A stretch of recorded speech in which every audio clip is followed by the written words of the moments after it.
The final score of tonight's game at UBS Arena, the Minnesota Wild 4, the New York Islanders 3. But they did not go down without a fight. It starts off rough for the Islanders, and only a few minutes into the first period, Brandon Duhaime scores for the Wild, and then only a couple of minutes later, Joel Eriksson Ek scores again for the Wild, and they are now down 2-0 at about 4:39 in the first after X scores on the power play.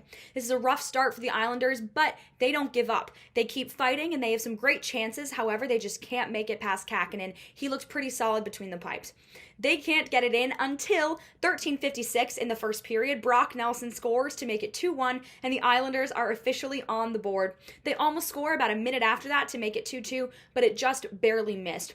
The downfall of the Islanders in this period and in the rest of the game was really their passing. They had moments of good passes and good connection, but all in all, it seemed like they were receiving the puck more with their skates than they were with their sticks, and it led to a lot of shots on goal from the Wild that it shouldn't have, a lot of interceptions from the Wild that it shouldn't have, and I think that was really where their game lacked tonight. As we head into the second period, like I said, their passing is really messy, and then we see the Minnesota Wild pull ahead 3-1 with a goal from Matt Boldy at 2:39 in the second with an assist from Fiala. This assist from Fiala extends his point streak to 11 games. But this time, the Islanders fight back pretty soon after when Ross Johnston finds the back of the net unassisted at 4:03 in the second, and we are 3-2. The Islanders are still in this game, and they are fighting their way back as much as they can from this deficit. Sorokin looks pretty solid between the pipes, but I have to say the shots he's letting in aren't that crazy. They're not insane trick shots. He's a little bit weak when it's the up-close short-handed goals, but he's doing his best, I guess, I have to say.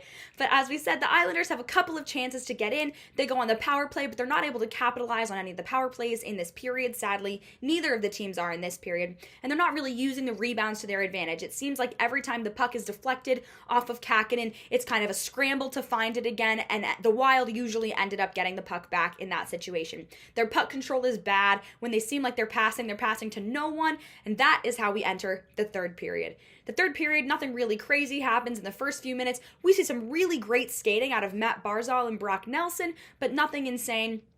Even as the Islanders go on the power play, they're still not able to capitalize on it. And then the Wild pull ahead 4-2 at 11:27 in the third with a goal from Kirill Kaprizov to bring his season tally up to 18 goals. It was an absolute rocket from the blue line, and I have to say it was a great goal.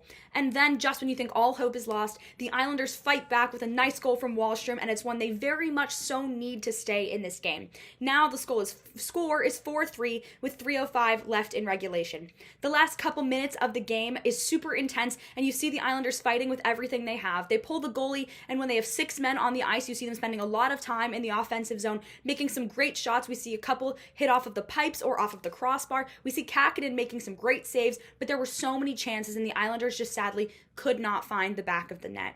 Now we hope that they will look better on Tuesday, February 1st, when they host the Ottawa Senators, and hopefully fight for redemption and get another 2 points in their quest towards the Stanley Cup playoffs. For WFUV Sports, I'm Samantha Borer.